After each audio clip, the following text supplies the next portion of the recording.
도서관 단골 손님들의 전화수다방, 내가 빌린 책. 안녕하십니까. 내가 빌린 책 일본 오사카 특파원 김민식입니다. 안녕하셨습니까. 성북 길빛도서관 단골 손님 박동훈입니다. 오늘 우리 김 작가님 또 2달마다 짝수달 해외여행. 짝수달 해외여행. 이번에는 일본 오사카입니다. 네, 아니 5인일로 또 오사카로 가셨어요. 작년에 제가 4월에 규슈 벚꽃놀이, 규슈가 아니라 교토 벚꽃놀이 왔었거든요. 네. 근데 그때 제가 교토 오사카 이렇게 다니면서 본 그 홍보물 중에 2025년도에 이곳 오사카에서 만국 박람회가 열린다는 거예요. 네. 그래서 그걸 보는 순간 내년에는 만국 박람회 보러 와야겠네라고 생각했었는데 마침 또 그냥 이렇게 일정 잡아서 왔고요. 제가 요즘 하는 것 중 하나가 왜 작년에는 제가 일본어 공부했고 올해는 중국어 공부를 하고 있잖아요. 네. 근데 그 공부한 언어를 1년에 한 번 정도는 그 언어를 쓰는 나라에 가서 다시 그 언어를 리마인드 하는 게 좋지 않을까 싶어서 그래서 네. 올해 제가 2월에는 대만 가서 이제 중국어 공부하고 그리고 8월에는 이제 북경 가고 그러긴 하지만 일본 여행을 와야겠다고 생각했고 올해 일본에 온다면 2025년은 오사카, 간사이 엑스포에 해니까 엑스포를 보러 와야지 하고 왔습니다. 그래서 지금 여기 와서 한 일주일 정도 됐네요. 엑스포 그러면 우리는 대전에서 예전에 엑스포 한번 했잖아요. 그렇죠. 예. 그렇죠. 근데 저 그때 가보진 못했는데 제가 듣기로 그러니까 우리나라에서 했던 엑스포는 좀 작은 거고 진짜 막 글로벌하게 큰 엑스포들이 있다고 들었어요. 예, 이번에 간사이 그 엑스포는 어떤 겁니까? 이게 진짜 규모가 어마어마한 게 일단 그 참가한 나라의 개수가 145개국. 전 세계 모든 나라들이 왔다고 보면 되고요. 그리고 전 사실 제가 엑스포를 한번 보러는 와야겠다고 생각했던 게 뭐냐면 내가 요즘 이렇게 여행 다니면 왜 그거 알아요? 우리나라 도시 곳곳마다 엑스포장이 있다는 거? 대전에도 엑스포가 있지만 왜 그 여수에 가면 여수 맞다. TX의 종점이 여수 엑스포역이고 엑스포 공원이 있잖아요. 그래요. 여수에서도 엑스포를 했나 보죠? 여수에서도 엑스포를 했었고 그리고 왜 경주에도 가면 경주 엑스포 또 공원이 또 있어요. 원래 이렇게 엑스포가 흔한 건가요? 몰라요. 그러니까 박람회가 여기저기 있는데 왜 그런 거지. 그러니까 왜 박람회 그러면은 그냥 왜 산업별로 부문별로 관광산업 박람회, 수산산업 박람회, 전자박람회, 우리가 하는 CES도 박람회 같은 거잖아. 왜? 그러니까 그게 부문별로 하는 그게 있는데 이번에 이제 오사카에서 하는 엑스포는 정말 그냥 만국 박람회라 그래서 이제 공식 박람회고요. 이게 이제 그 약간 그 이를테면 왜 스포츠 행사도 유소년 스포츠 축제 있고 월드컵 있고 막 그 무슨 종목별로 배드민턴 세계 선수권 대회 있고 있지만 올림픽은 4년에 한 번 딱 하는 것처럼 약간 그런 어떤 공식 박람회가 있더라고요. 그걸 이제 1970년대 여기 오사카에서 엑스포를 한 적이 있는데 이번에 다시 한다 그래서 보러 왔죠. 보통 그런 데는 그 기업에서 많이 가는 거 아니에요? 여기 기업도 오는데 기업보다는 여기는 그냥 각 세계 각국에서 자기 나라 이렇게 약간 그 홍보하는 그런 홍보관을 많이 운영을 해요. 저기 이때까지는 주로 역사, 문화 이런 주제였다면 이번에 산업이네요. 산업. 그리고 개인적으로 저는 이번에 이제 엑스포 와서 느낀 게 왜 옛날에 우리나라도 이렇게 1980년대 엑스포 한 적이 있거든요. 서울에서도. 나는 어렸을 때 보러 갔던 그 기억이 있어요. 네. 그래서 막 줄 엄청 서고 막 그랬던 기억이 있는데 옛날에 1970년대, 80년대 엑스포 같은 걸 하면은 이게 세계적인 어떤 약간 그 나라의 빅 이벤트였는데 왜 그랬는가 생각해보니까 인터넷이 없던 시절이었잖아요. 네. 어쩌면 해외 문물을 경험할 수 있는 거의 유일한 기회였던 거죠. 70년대, 80년대에는. 요즘은 우리 왜 구글 어스 같은 것만 봐도 그냥 어느 나라에 어떤 그게 있고 유튜브만 들어가 봐도 각 나라들 이걸 다 갈 수 있지만 그래도 직접 눈앞에서 이런 걸 볼 수 있는 기회라는 점에서 되게 좋았었고 개인적으로 저는 이번 엑스포가 좋았던 건 뭐냐면 저는 사실 약간 제 평생의 이 세계 일주를 총정리하는 기분이었어요.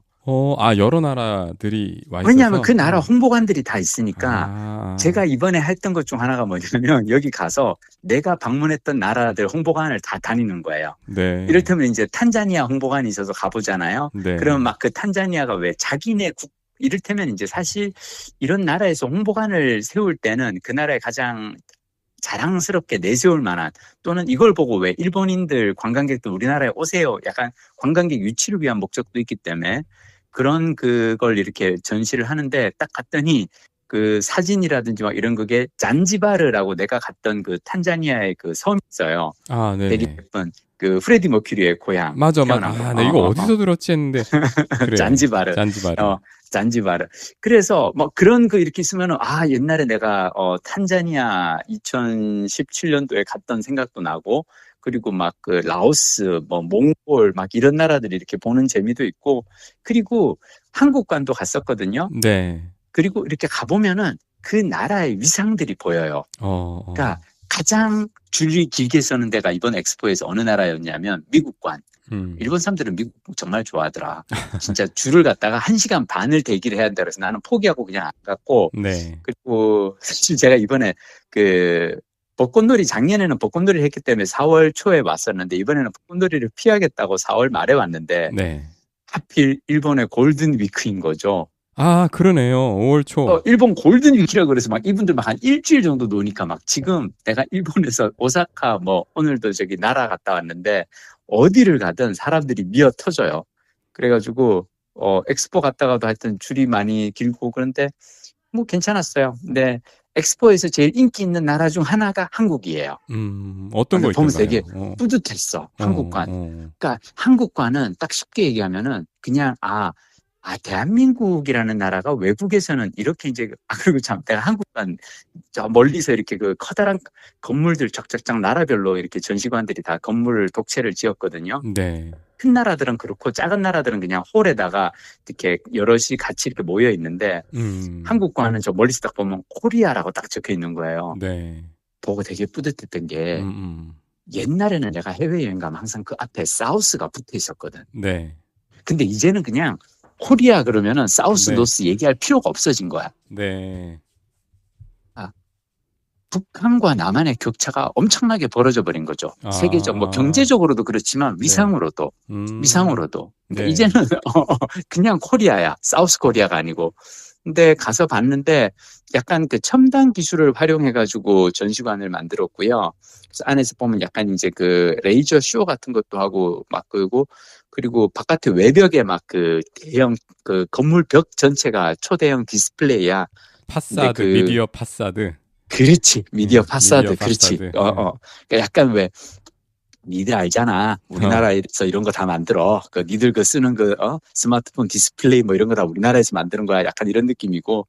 그 마지막 이제 활용 점정은 이제 이 아이돌 그룹의 약간 이렇게 안에서 이제 3D 공연처럼 이렇게 그걸 하는 건데, 기본적으로 왜냐하면 사람들이 줄을 엄청 많이 서는 나라 중 하나였고, 네. 그래서 되게 기분이 좋았었고, 그리고 한국에 대한 어떤 외국 사람들의 어떤 그런 관심을 엿볼 수 있어서 좋았고, 개인적으로 저는 또 제가 좋았던 건 이제 뭐 프랑스관, 독일관 이런 그 다양한 나라들이 자기들 나라에서 요즘 무엇을 중시하는지 뭐 약간 그런 걸 볼 수 있어서 쉽게 얘기하면 하루 동안 세계 일주를 하는 기분? 쫙 다 이렇게 훑어볼 수 있으니까. 그거 한 사흘은 봐야 되지 않아요? 사실은 좀 며칠 걸려서 봐야 되는데, 근데 나는 하루 보고 나서 그 사람 너무 많아가지고 질려가지고 사흘씩은 나는 못 보겠어. 그래서 근데 되게 재밌었던 게 이를테면 스페인관 같은 경우는 딱 가잖아요. 네. 그러면 저 멀리서부터 막 쿵짝쿵짝 음악 소리가 막 들려. 그래서 가서 이렇게 봤더니 그 플라멩코 공연을 해요. 스페인에서 온 그 플라멩코 이 무희와 그리고 이제 그 연주자들이 막 공연을 하고 따랑 따닥 막 그 캐스터 집에 따닥따닥따닥 하면서 막 춤추고 딱 끝나고 나면은 이제 입장을 해. 공연을 보고 입장해서 그 스페인에 쫙 이거를 보고 오고. 그리고 태국과는 앞에서 무에타이 공연하고 막. 재밌겠다. 그러니까 재밌어. 그러니까 뭐냐면 그냥 전 세계 각 나라들이 우리나라 그 나라의 어떤 그 뭔가를 보여주기 위해서 가장 자기 나라의 어떤 대표적인 어떤 그 문화 콘텐츠 같은 거 가지고 오고 우리나라는 그게 이제 케이팝이었던 거고 그래서 이렇게 보면서 즐거운 하루를 보냈어요. 아니 사실 저도 지난번에 오키나와 가느라고 공항에 그쪽 오키나와 공항 나하 공항에 내려서야 거기서 간사이 엑스포 그렇지 홍보물을 봤거든요. 그러니까 우리나라에 있을 때는 뭐 그런 게 있는지조차 전혀 모르지. 뭐 홍보를 접한 적이 없었던 것 같거든요. 그렇지. 네, 그리고 지금 일본에서는 뭐, 지금 이게 빅 이벤트니까 몇십 뉴스에도 년 만에 뭐 하는 거니까. 국내 뉴스에 나오는 경우도 못 봤고. 그렇지. 근데 사실 지금 골든 위크에다가 그런 대형 이벤트까지 있는데 아니 그거 비행기표도 그렇고 숙소도 그렇고 이거 어떻게 비행기 표는 생각보다 그렇게 비싸지 않았고요. 네. 1년 전에 잡아서 아니지. 아니에요? 1년 전에 잡은 게 아니고 저는 비행기 표를 기본적으로 참 저의 요즘 그 일하는 패턴과 같이 연계해서 말씀을 드리자면 저는 비행기 표를 한 달 전 정도에 끊어요. 아, 그래요? 왜냐하면 너무 일찍 안 끊어. 왜냐하면 그 강연이 되게 이렇게 비싼 강연이 들어올 수가 있잖아. 왜? 그러면은 여행 날짜를 좀 줄여서라도 그런 일감은 놓치기 싫은 일감은 하고 근데 봐보고 근데 그냥 굳이 안 해도 될 것 같은 일들이 들어오면은 여행 날짜는 이미 잡아놨기 때문에 죄송하지만 그 기간 동안에 제가 해외에 나가 있어서 못합니다라고 해놓고 비행기 표는 안 끊는 거야. 그런데 정말 내가 하고 싶은 어떤 일이 있잖아. 사실 제일 하고 싶은 건 돈 많이 주는 일이죠. 그런 일이 딱 그러는데 이거는 내가 놓치고 싶지 않다. 그러면 여행 기간을 줄여서라도 내가 그걸 하기 때문에 예전에는 내가 3개월 주 6개월 전에 미리 표를 끊어놓고는 그 비행기 표를 다시 이제 날짜 조정하면서 이렇게 여행 기간을 줄이고 막 그렇게 다녔거든요. 네. 이제는 그러지는 않고 그냥 한 달 전 정도 해도 크게 표 구하는데 문제가 없고. 그리고 요즘 내가 이번에 와서 살짝 느낀 건데 한국 사람들 환율에 민감한가 봐. 맞아요. 요즘 엔화가 한 15% 올랐잖아요. 예. 그래서 그런지 좀 줄었어 사람들이. 맞아. 저는 저도 이제 그 일본 물가 저렴하다고 해서 갔다가 우리보다 안 싼데 생각이 들더라고요. 그 생각해 보니까 사람들이 많이 갔던 시기가 뭐 800원에서 850원에서 900원 사이일 때는 정말로 밥값이 우리보다 싸다 이게 말이 되는데. 그렇지, 맞아. 저도 그때 갔을 때 한 970, 80, 1000 이렇게 갈 때라. 우리보다 살짝 또는 같은데 이게 가성비가 아니었네. 예, 근데 아마 지금도 아마 그럴 것 같네요. 지금도 뭐 1000원 넘어간다고는 하는데 저는 별 걱정 안 해요. 왜냐? 미리 850원일 때 미리 바꿔뒀습니다. 저는 많이 바꿔뒀습니다 그때. 아이고. 제가 그때 왜냐하면 제가 왜 그 작년 한 해 동안 재테크 관련해서 책을 쓰고 있었잖아요. 네네. 근데 그때 내가 이렇게 했던 것 중 하나는 왜 재테크는 무조건 어떤 자산이든지 쌀 때 사야 되는 거잖아. 네. 근데 그때 일본 엔화가 왜 35년 사이에 최저였거든요. 그렇죠. 작년 흐름이. 그래서 나는 35년 사이에 최저라는 거는 그리고 내가 왜 일본 여행을 계속 다니면서 느낀 게 이 나라가 그렇게 금방 망할 것 같고 그런 나라는 난 아니라고 생각했거든요.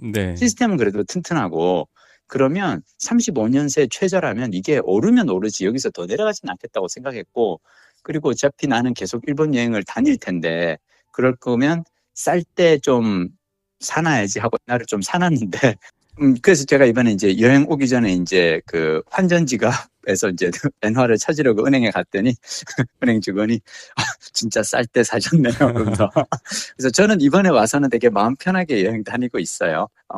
그 당시에 이렇게 쌀 때 사둔 엔화를 가지고 하고 있는데 근데 개인적으로 나는 일본 여행은 이번에도 와서 다시 느끼는 건데 한 번도 불만족스러운 적이 없어요. 너무 좋아 그냥. 그리고 뭐 말을 할 말이 통하셔서 더 그럴 수도 있어요. 그것도 있어요. 맞아요. 그건 되게 큰 것 같아요. 그러니까 특히나 이제 영어랑 일본어 특히 엑스포 같은 경우는 내가 이번에 오사카 엑스포 가서 느낀 건데 한국 사람이 진짜 없었거든. 난 아무도 한국 사람 못 봤어. 근데 유니버설 스튜디오에 가면 한국 사람들 많거든요.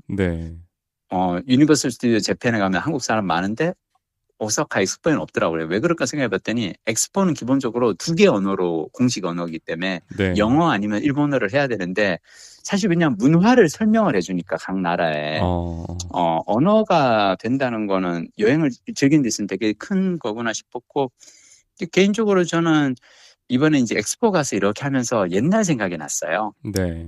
뭐냐면 제가 옛날에 1988년도 대학교 2학년 때 네. 그 서울 올림픽 할 때 그 잠실 체조 경기장에서 제가 코카콜라 아르바이트를 했거든요. 코카콜라 매점에서 콜라 파는 아르바이트. 네. 근데 그때 내가 진짜 부러웠던 사람들이 어떤 사람들이냐면 88년도에 그 올림픽을 보러 온 외국인들 중에 우리는 그때 왜 해외여행 자유화되기 전이어서 한국 같은 경우에는 네. 한 번도 우리가 외국 여행 간다는 걸 생각도 못 해봤는데 외국 사람들이 올림픽을 관람하기 위해서 서울에 왔는데 이 사람들 여행 많이 한 사람들이 옷에 이렇게 그 가슴팍에 배지가 달려있는데 그 배지가 뭔 줄 알아요?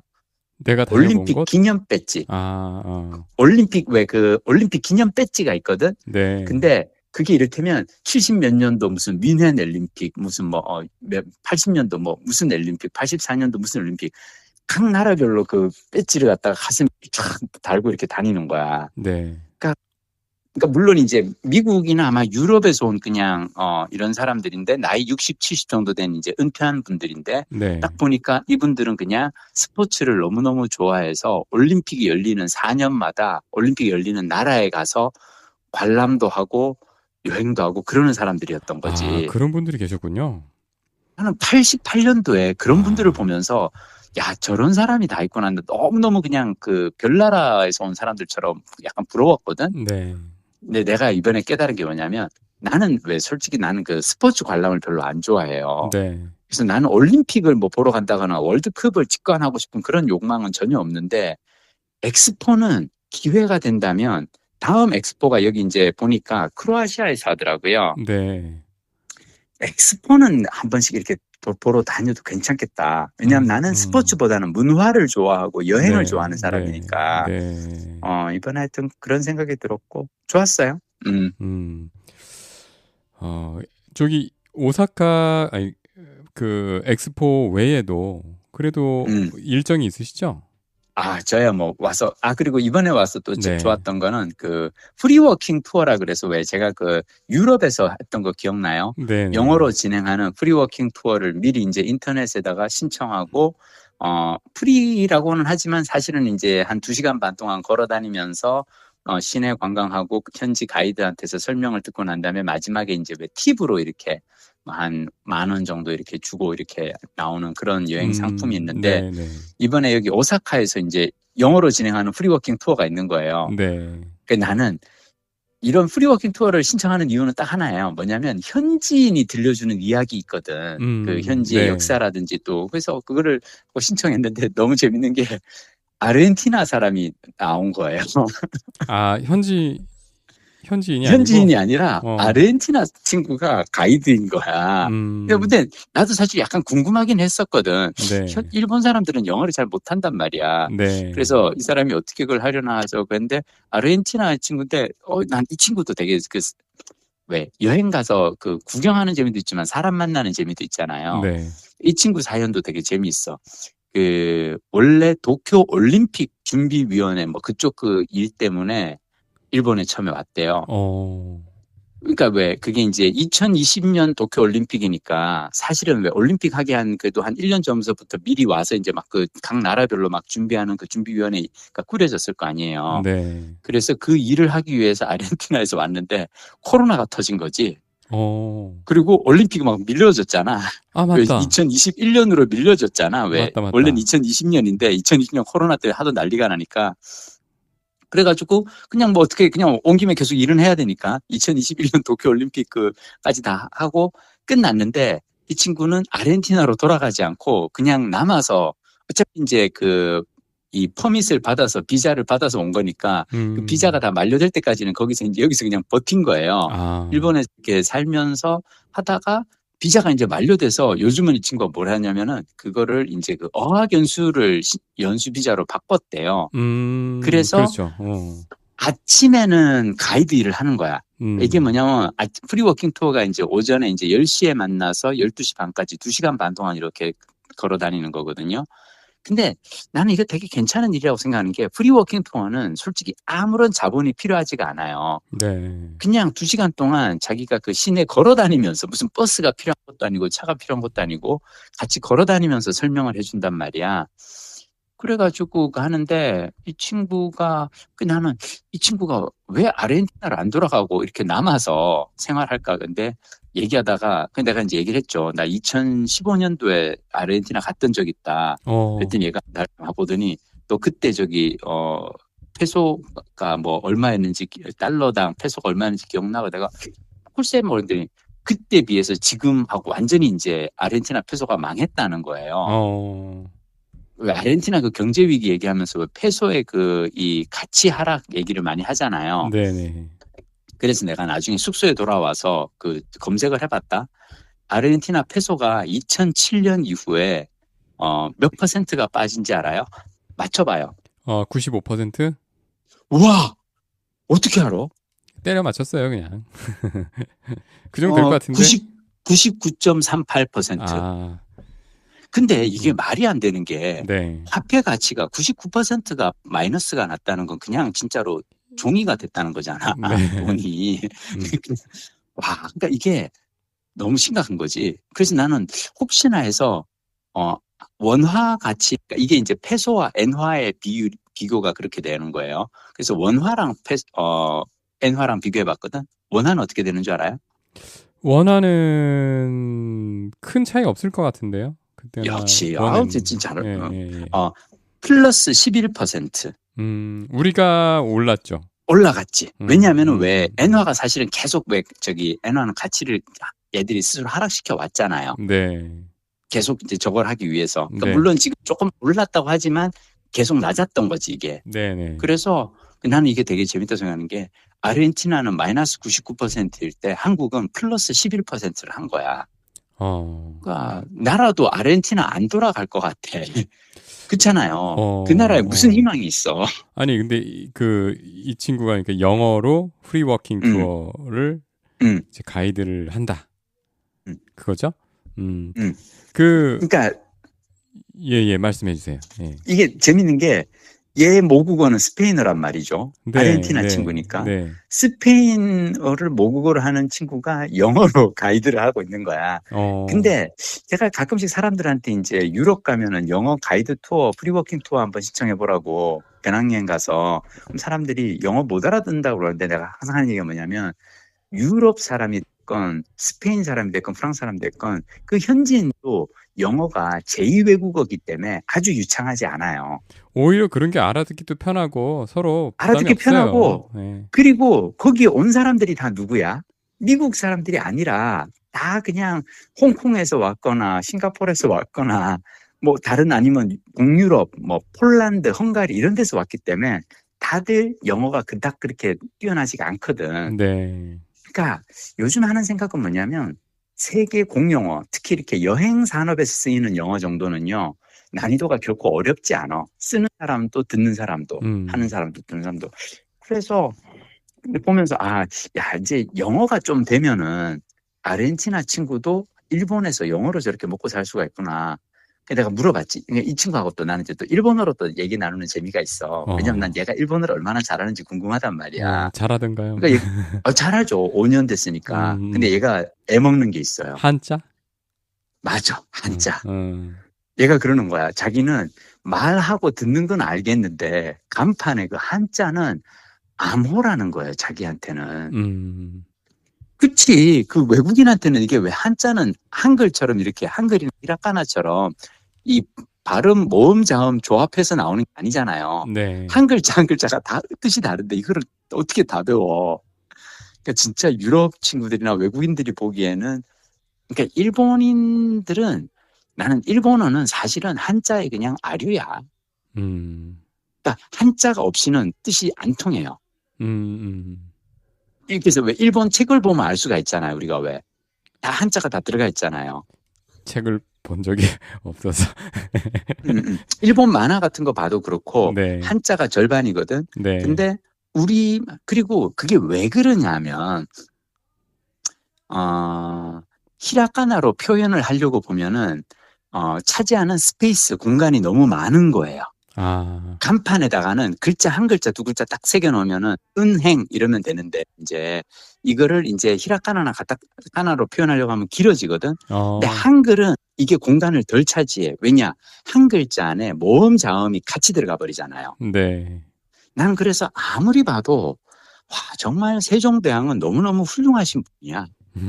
이런 글자를 만들어냈다는 게. 아까 그 남미 친구 있잖아요. 저도 음, 근데 요즘에 제가 잘은 모르지만 그 음, 일본의 TV나 뭐 이런 거에 보면 남미 사람들이 일본에서 음, 많이 음. 일하고 있는 것 같던데요. 맞아요. 예, 많아요. 예, 예를 음, 들면 뭐 우리는 동남아에서 많이 일을 하잖아요. 그렇죠. 일본엔 남미 사람들이 많이 음, 와서 그런 허드렛 음, 일을 하고 음, 음. 공장에도 있고 그런 것 맞아요. 같더라고요. 음. 나는 그게 왜 그런지는 모르겠는데, 네. 일본 사람들은 약간 그 가이진이라 그러거든요. 가이진? 이 가이진, 이 외인, 아, 어. 외국 사람, 근데 여기서 말하는, 얘들이 말하는 가이진은 그 파란 눈의 가이진이에요. 코케이션. 약간 약간 그 코케이션에 대한 어떤 그런 그게 좀 있어. 그래서 있겠지. 일단 한 절반 정도 먹고 들어가는 먹고 그게 있어요. 들어가지. 어, 그래서 꽤 많이 보이고 그리고 그 남미에서 온 사람들의 경우에는 일본 같은 경우에는 기회의 땅이겠죠. 음, 근데 그 한자 때문에 좀 사실은 일을 하는데 엄청 애먹는 것 같고 그래서 내가 물어봤어. 야, 근데 나는 일본 사람은 영어 하는 친구들은 나는 저기 뭐야 영어로 하는 프리워킹 투어라 그래서 일본 사람이 나올 줄 알았다 그랬더니 얘가 웃으면서 한 얘기가 뭐냐면 자기 보스가 음, 그러니까 얘도 그러니까 이제 그 일본 그 관광사에서 이제 일을 하고 있는 것 같아요. 네. 자기 보스는 일본 사람인데 영어를 잘한다. 근데 그 보스는 프리워킹 투어 같은 거 안 한다. 그 음, 사람은 프라이빗 투어 한다. 그러니까 어, 유료 투어. 그러니까 프리워킹 투어만 하더라도 끝나고 나서 팁을 받는 건데 유료 음, 투어는 왜 그런 거 있잖아. 왜 돈 많은 왜 그 이렇게 네네. 그 소수 이렇게 그냥 그 맞아, 맞아.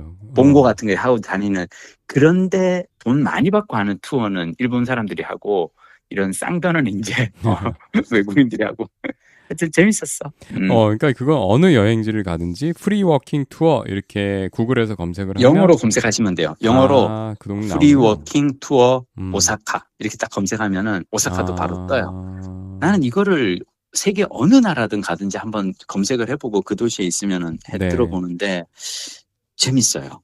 저는 음, 권해드리고 다만 이제 할 때 여러분들이 생각해야 될 건 뭐냐면 지폐로 일단 제일 싼 지폐 하나는 가지고 가야 돼. 왜냐하면 끝나고 이제 팁을 줄 때 동전으로 줄 수는 없으니까. 그러니까 이제 일본 같은 경우에는 제일 작은 지폐가 이제 천엔이잖아요. 네. 천엔 밑으로부터는 500엔부터는 동전이니까. 1000엔이면 우리 돈으로 10,000원 정도니까 나는 10,000원이면은 2시간 반 정도 투어 들은 거에 대한 그거로 나는 적당하다고 생각하거든. 음. 그래서 10,000원 주고 가고 그러면은 이제 이 친구는 그날 한 10명 정도 이제 들었으니까 그걸로 이제 뭐 자기 일을 한 거겠지. 저 최근에 그러니까 일본이 이전에 디지털에서 굉장히 뒤떨어져 있다고 알려져 음, 있었다가 뭐 그 그렇죠. 비아냥 들었잖아요. 아직도 팩스 쓰니 뭐 이런 거. 맞아, 맞아, 맞아. 그런데 최근 2, 3년 동안 그 국가 차원에서 디지털 전환을 엄청나게 강조하면서 많이 음, 바뀌었다고 들었었거든요. 음, 그래서 이제 카드가 되겠지. 음, 그래서 이번에 뭐 지역적으로 좀 차이가 있겠지만 그래서 최근엔 카드가 많이 된다. 뭐 음, 카드만 음, 썼다. 뭐 이런 음, 여행기도 있어서 음, 어, 어, 그렇게 카드로만 해볼까 했었는데 음, 여전히 그 식당들, 노포들 이런 음. 데는 맞아요. 안 예, 돼요.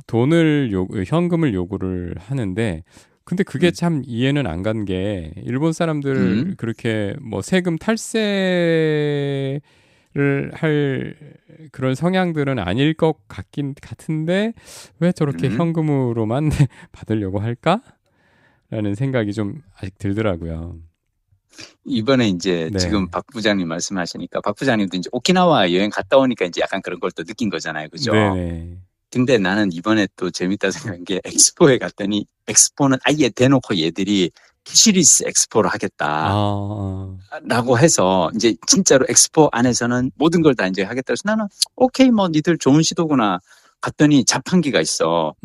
근데 음료 자판기에는 동전을 넣어야 되잖아요. 네. 근데 동전 넣는 데를 막아버렸어요. 플라스틱으로 막아버리고 이거를 그러니까 얘네들이 우리는 다 카드로 할 거야. 그래서 태그를 하게 하는데 문제는 뭐냐면 한국에서 가져간 제 카드 같은 경우는 이제 저기 태그 카드가 아니거든요. 태그리스 카드가 아니란 말이야. 내 카드는. 네. 안 된단 말이야. 물을 마셔야 되는데 자판기가 안 되잖아. 근데 재밌는 건 그 옆에 뭐가 있는 줄 알아요? 카카오페이가 된다 여기서. 그래요? 자판기를 저기 와이파이로 연결을 해가지고 카카오페이를 하게 이렇게 해놨어요. 몰랐네요. 그래서 나는 그래서 난 이거 나도 처음 봤어. 다른 데는 없고 오로지 그 엑스포장 안에 있는 자판기에서만 그런 기능을 넣어놨는데 나는 보면서 일본 애들이 되게 애쓴다라고 생각했고 제가 이제 엊그저께는 그 고베 갔다 왔거든요. 많이 다니셨네요. 왜냐하면 제가 참 이번에 와서 되게 좋은 게 나는 오사카를 나중에 나이 들어서도 자주 올 것 같아. 왜 그러냐면 오사카는요. 오면은 여기서 고베라든지 나라라든지 교토 이런 데가 다 오사카에서 1시간 거리거든요. 베이스 캠프 꾸리게 좋구나. 쉽게 얘기하면 그냥 베이스 캠프를 나는 지금 오사카에만 12일 동안 있어요. 오로지 그냥 다른 도시는 안 가고 여기에서 베이스 캠프를 딱 정해놓고 근데 여기에서 경주, 전주, 군산이 1시간 거리에 있는 것 같은 거지. 그러니까 그것도 전철로 가는 전철 타고 1시간 딱 가니까 근데 그 고베가 봤더니 그거예요. 그러니까 이 1900년대 왜 개항 처음에 한대잖아요. 네. 그 개항을 막 했던 거여서 그래서 그 예전에 이제 외국인 거류지 같은 게 있거든. 네. 가보면 막 그 네덜란드의 집, 영국의 집 막 이런 집들이 있는데 내가 보고 깨달은 게 있잖아요. 그게 뭐냐면 네. 그 서양이 산업혁명 이후 서양 문물이 막 이렇게 그 아시아를 향해서 이렇게 달려올 때 중국과 한국은 쇄국 정책으로 갔단 말이야. 특히 이제 그 청나라의 걸륭제 같은 경우는 이제 우리 중국에 없는 보화가 없다. 니들 오랑캐 하고 굳이 우리가 교역을 해야 될 필요가 없다라고 하면서 이걸 탁 막았었고 우리는 이제 조선도 그냥 같은 쇄국 정책으로 했었는데 일본은 되게 빨리 사실은 이제 개화를 하면서 그러면서 이제 근대화였던 그게 많잖아요. 네. 저는 그 규슈 여행 가서 후쿠오카라든지 나가사키 이런 데 가서 나가사키 가면 왜 그 이 네덜란드 상인들의 막 그 마을 있고 막 그런 거 있거든요. 네. 그러니까 일본에서 이렇게 여행을 다니다 보면 근대화의 흔적은 다 네덜란드라든지 영국이라든지 이런 거거든. 근데 한국에서 근대화의 흔적은 뭐예요? 일본이에요. 한국에서 근대화 흔적은 군산에 가보거나 우리가 왜 군산이라든지 막 이런데 그 시절에 개항한 데 가보면은 다 일본식 건물들 남아 있잖아요. 그렇죠. 네. 그래서 그 시절에 우리는 이 변화의 바람이 올 때 우리가 그걸 제대로 못 탔었거든. 근데 100년이 지나고 나서 정보화라는 바람이 올 때 한국은 잽싸게 올라탄 거예요. 네. 한국은 잽싸게 그걸 올라탔고 일본은 거기에서 살짝 뒤처졌어. 지난 나는 한 20-30년 동안 그 변화가 되게 느껴지거든요. 네. 그러니까 일본은 원래는 사실은 소니라든지 막 어떻게 보면 되게 앞서갈 수 있었는데 약간 뒤처졌고 근데 반도체라든지 이런 걸 만드는 데 스마트폰이라든지 이런 데 있어서 한국이 확 앞서갔는데 저는 요즘 이렇게 들여다보면서 100년 전 우리는 그 변화의 바람에 쇄국 정책으로 이제 일관하다가 좀 뒤늦어서 되게 고생을 했는데 이번에 불어닥치는 이 AI 혁명의 바람이라든지 이런 정보화의 바람에서 한국과 일본, 중국 이 세 나라의 운명이 어떻게 갈릴까 전 되게 재미나게 이렇게 흥미진진하게 지금 지켜보고 있습니다. 제가 오키나와에서 그 유이레일이라고 모노레일 그게 이제 우리로 치면 지하철이잖아요. 그렇죠. 저는 지하철을 타면 광고를 유심히 보거든요. 그 우리나라의 지하철 타가지고 광고를 보면 요즘 광고 시장이 괜찮구나, 안 좋구나. 그치. 그다음에 어느 산업에 그러니까 가장 대중적으로 지금 쓰는 게 어디구나 이런 게 눈에 보이잖아요. 예를 들면 그렇지. 몇 년 전부터 우리나라 지하철에는 통광고가 많이 들어왔어요. 무슨 얘기냐면 객차 전체에 한두 개 기업이 다 아도친다. 왜 일본 말을 쓰네. 아, 그렇지. 예. 그 결혼 정보 업체 그 어디냐? 그렇지. 이름이 생각이 안 나. 거기서 요즘은 쫙 하거나 그렇지. 공무원 시험 합격은 에듀윌이 또 쫙 한 양을 다 하거나 그렇게 맞아. 됐다는 거는 그 여러 기업에 쪼개 팔 만큼 수요가 많지 않다는 얘기거든요. 예, 하나에다 다 줘서 아도를 주고 저렴하게 아도를 주는 게 낫다. 이게 서로의 공급과 수요가 맞아서 하는 거기 때문에 전체적으로 안 좋다. 경기 안 좋다. 예, 그리고 그렇게 또 읽으시는구나. 예, 그리고 그렇게 그리고 또 이제 업종을 보면 결혼, 취업, 자격증 이거다 이거고. 그래서 제가 이번에 오키나와의 유일회를 봤을 때는 거기 제일 눈에 띄었던 건 두 가지인데 하나는 뭐예요? 고등학교, 대학교 광고가 많고요. 그러니까 고등학교, 대학교에서 학생들 모집이 잘 안 되나 봐요. 거기도 애들이 적어서 그런지. 또 하나는 IT 학원 광고. IT 학원 광고 너무 많은데 제가 일본어를 못하니까 그걸 찍어서 번역으로 다 봤어요. 주로 어떤 내용이냐면 뭐야? 기초 없어도 돼. 우리가 다 해줄게. 어서 와. 지금이 기회야. 당신도 개발자가 될 수 있다. 개발자로 인생 바꿀 수 있어. 대부분 그런 거예요. 그래서 고등학교 광고, 대학교 광고, IT 취업 광고. 이게 3대 광고더라고요. 오키나와에. 예, 그 트렌드가 그렇게 보이더라고요. 지금 이렇게 얘기 듣다 보니까 또 나는 재밌게 이번에 여행하면서 그랬던 게 고베 항구에 이렇게 갔다가 거기 가면 이제 커다란 이제 그 메리켄 공원이라고 이제 커다란 공원이 있는데 토요일 날 아침에 벼룩시장이 열린 거예요. 재밌겠다. 그래가지고 또 우리 벼룩시장 가면 또 재밌잖아 막 보는데 사람들이 반려견을 엄청 많이 끌고 온 거야. 막 여기도 개 저기도 개 다 개들이야. 완전 순 개판이었어. 나중에 깨달았잖아요. 거기가 반려견 전용 벼룩시장이었던 거예요. 반려견 그래가지고, 상품?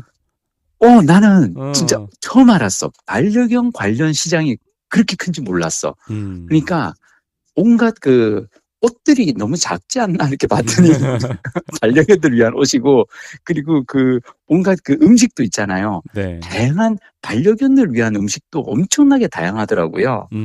그래가지고 내가 이렇게 보면서 그리고 이렇게 반려견들 위한 그 그릇 있잖아요. 걔들 물그릇 이런 것도 정말 예쁘고 다양한 것들 많고 그리고 하여튼 나는 보면서 근데 너무 거기서 딱 보니까 강아지 안고 온 노인들이 정말 많은 거야. 그다음 깨달았어. 고령화 시대에는요. 우리가 나이 60 넘어서 우리가 번식을 할 수는 없잖아. 네. 애는 다 키웠어. 네. 근데 인간에게 남아있는 아직도 그 양육의 어떤 그 본능이 있잖아요. 네.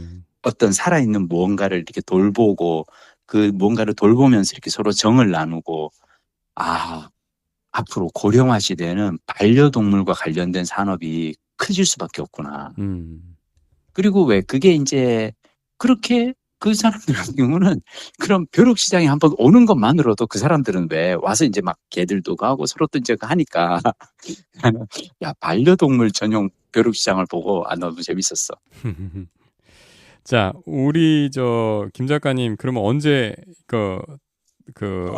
토요일 날 들어갑니다. 일주일 더 있다가 오시면 다음 주에도 역시 일본 얘기가 조금 더 이어지고 아니면 사실 제가 이번에 여행하면서 읽고 있는 또 재미난 책들이 몇 권 있어서 그 책 얘기들 한번 또 해볼까 싶기도 하고요. 네, 알겠습니다. 우리 박동훈 부장님 혹시 한 주간 이렇게 저는 이번 주에는 그 책은 한 권 사실 지난주에 읽은 책이긴 한데 소개해드리고 싶은 책이 한 권 있었고요.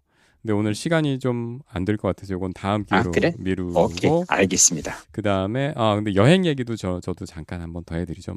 오늘 춘천 지금 다녀왔습니다. 막 춘천 지금 연휴라서 사람 많지 않나? 연휴인데 이제 저희 그 기숙사에 있는 큰애가 중간고사 마치고 와서 또 그럼 한번 나들이 예, 가야지. 불안해하기 때문에 멀리는 못 가고 딴 애들 다 지금 막 음. 학원 막 돌고 막 이러고 있으니까 내가 간청해서 예 금방 올 거야. 근데 금방 오기는 개뿔. 오늘 차 엄청 막혀가지고 또 엄청 막 불안해하는 애를 막 빨리 갈 수 있어 그랬는데 결국은 12시간을 빼앗고 말았는데 어땠어? 전 춘천 이렇게 여행으로 다녀온 거는 자전거 타고 다니는 거 말고는 처음이에요. 처음인데 가족들하고 처음인데 오늘 가보니까 그 춘천 박물관을 나중에 내가 오늘 사실 시간에 쫓기고 그래서 그냥 찍고턴 했지만 거기는 다시 한번 꼭 가보고 싶다. 그런 곳이 있었고 만화박물관? 애니메이션 아니 박물관? 그런 데 말고 그냥 도립 국립 춘천 박물관 가보셨어요? 못 가봤어. 가보세요. 알았어. 왜 가보라고 하느냐? 일단 전시가 굉장히 충실하고 그 다음에 그 매 정시에 하는 미디어 파사드 그걸 뭐라 그러죠? 엄청난 그 크기의 디스플레이에 그 미디어 아트. 제가 이제까지 본 미디어 아트 중에 가장 인상적이었어요. 그래? 예, 매시하고 25분 길이로 하는데 그 강원도에 그 절경들 있죠. 그거하고 강원도의 절경들을 우리 옛 그 선조들의 그 산수화로 남긴 거 있죠. 그걸 매칭시키면서 전개를 하는 거예요. 그 저기 뭐야? 예. 학예사님이 신경 좀 쓰셨네. 예. 그리고 이게 강원도가 그 산맥이 굉장히 거대하잖아요. 그러니까 자연 자체가 그치? 다른 곳에 비해서 굉장히 좀 거대한 데가 많잖아요. 그러니까 이 가로로 굉장히 긴 파노라마형 미디어 파사드하고 그러니까 그렇게 그러니까 예전에 병풍의 이 끝에서 저 끝에 한 번에 그렸을 법한 그런 고미술 작품들이 그 소재가 많은 곳이더라고요. 강원도가. 예를 들면 금강산 뭐 이런 거. 그 미술 작품들이 있었으니까 이거를 했을 때 되게 잘 맞아떨어지고 그리고 되게 좋았던 거. 카페. 미술관 카페가 사실 제가 그 우리나라 미술관에 있는 카페에 대해 약간 불만이 있었던 게 뭐냐면 미술관에 있다는 이유로 메뉴가 그렇게 특이하고 정성들인 것도 없으면서 비싼 데 많잖아요. 그런데 유럽의 그 미술관이나 박물관에서 되게 좋은 점이 뭐냐면 미술관 카페들이 굉장히 맛도 메뉴도 뛰어난데 가격이 밖에하고 그렇게 크게 바가지 쓰는 느낌이 없거든요. 우리 박동수님 그래서 왜 네덜란드 뮤지엄 카페 엄청 사랑하시잖아요. 그렇죠. 예. 밖에서 먹는 거랑 큰 차이 없어요. 근데 질은 굉장히 높아. 근데 우리 춘천 국립박물관이 괜찮습니다. 괜찮아? 괜찮고 조망이 왜 근데 끝내줘? 제가 놀랐던 게 춘천에 관한 그런 여행 유튜버 같은 거 여러 보고 갔어요. 하나도 여길 권하는 곳이 없더라고. 그치. 그래서 이게 사람마다 보고 싶은 게 되게 다르구나. 미디어 아트 언급한 곳이 한두 군데 있긴 한 군데 정도 본 것 같은데 그 외에도 그 공간도 되게 넓어서 굳이 뭐 사람 많은 관광지에 가서 돌아다니면서 고생할 필요가 없겠다. 조경도 잘 돼 있고. 이거 사실은 지금 얘기 듣다 보니까 내가 갑자기 떠오른 게 나는 이제 여기 있으면서 히메지성이라는 데를 갔었거든요. 네. 히메지성 가본 적 있어? 아니면 들어본 적 있어? 없어요. 어마어마한 곳이에요. 오사카에 있는 건가요? 오사카에서 기차로 이제 1시간 반 정도 가는 곳에 있는데 여기가 1600년대에 세워진 근데 나중에 사진 한번 내가 보내드릴 테니까 한번 보세요. 어마어마한데 나는 너무너무 가서 놀랬던 게 나는 이제 히메지성이라는 곳을 내 친구가 이제 나보고 일본 여행 가면 여기를 꼭 한번 가봐라 그래서 내가 한 번도 들어보지도 못했는데 그런데 꼭 가봐 그래서 갔거든요. 가서 어떻게 나는 이런 것을 이제껏 모르고 있었을까 싶어서 다시 이렇게 가면서 깨달은 게 1601년에 세워진 데고 여기가 도쿠가와 이에야라스라든지 도요토미 히데요시 막 그 시절에 이 일본의 그 전국 시대 때 그 건물이에요. 네. 그리고 막 안에 이제 막 근데 너무 놀라운 건 뭐냐면 내가 이번에 와서도 이제 그 오사카 가이드북을 내가 보면서 지금 다니고 있거든요. 네. 오사카 가이드북에는 없어. 이 성에 대한 설명이. 가이드북들이. 이게 왜 그런가를 생각해 보니까 오사카 가이드북에는 뭐 있는 줄 알아요? 가서 어느 식당 가서 뭐 먹어야 될지, 핫플레이스 쇼핑가 어딘지 이런 거는 어마어마하게 설명을 장문을 해놨어요. 네. 그러니까 뭐냐면 20대, 30대들이 인스타 여행용으로 가는 그런 곳들은 다 정리가 돼 있는데 우리가 50대 이상의 사람들이 왜 역사적인 나는 사실은 도쿠가와 이에야스라는 그 30몇 권짜리 소설을 읽어서 이에야스에 관련된 역사적 어떤 그런 사적을 보는 게 나는 관심이 있는데 책에는 안 실려 있는 거야. 다시 한번 이게 뭐냐면 우리가 20, 30대 여행과 50대 여행은 다르구나. 근데 이거는 각자 자신의 취향을 스스로 찾아가야 되는구나. 그런 점에서 박동 부장님은 지금 춘천에서 본인의 취향을 찾아낸 거야. 뮤지엄. 네. 아니, 지금 말씀 듣고 보니까 우리가 일단 어디 멀리 여행 간다 그러면 일단 한 권 사잖아요. 한 권 뭐 빌려보든가. 그 개론서, 여행에 대한 개론서. 근데 그것들이 딱 눈높이가 우리랑 안 맞아. 안 맞아. 안 맞아. 50대 것이 필요합니다. 이게 50대의 관심사는 확실히 다르거든요. 다르지. 필요합니다. 그리고 20대, 30대 그 가이드북에 나온 데를 가면 가장 큰 문제가 뭔지 알아요? 뭔가요? 1시간 동안 줄을 서서 사진 한 장 찍습니다. 그러니까 나의 그 가성비하고 안 맞아. 안 맞아, 안 맞아. 안 맞아. 안 맞아. 하여튼 이어지는 얘기는 우리 다음 시간에 다시 한번 좀 더 깊이 있게 한번 풀어봅시다. 아이고, 오늘 또 저기 오사카에서 이 멀리 이 숙소에서 전화 연결 힘들잖아요, 사실. 맞아. 네. 하신다고 눈치 보면서 옆에 하셨을 텐데. 푹 쉬시고. 자, 이제 다음 주에 또 오사카 여행 다음 주에 또 뵙겠습니다. 2편으로 뵙겠습니다.